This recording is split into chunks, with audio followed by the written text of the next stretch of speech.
Now, doodle friend, all of our doodles are going to be done with pen, but before we get started, we need to warm up our hand 2 more ways.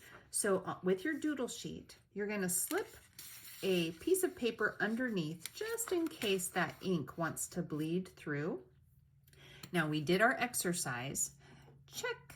So now we need to do our blackout. And all you're gonna do is black out this section as fast or slow as possible. You can go fast, you can go slow, you can make it completely black, or like me, you can leave some white showing. This is one of those things that you want to take your time, but it's actually just warming up those muscles in your hands. So black that out as well as you can. You can go up and down, or you can do swirls, or all kinds of different things. There's no wrong way to do this, my doodle friend. But this is getting your hand warmed up, getting that blood pumping, and getting you ready for some super fun doodles. You almost ready? Today's warm-up exercise or drawing is going to be loops.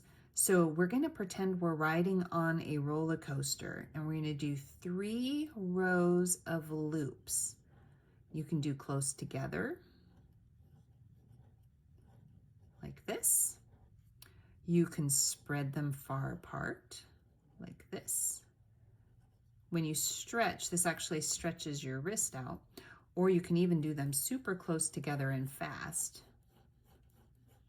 But just doing those loops to warm up your hand. So congratulations, you did your exercise, your black up, and your warm up, and now we're ready to draw.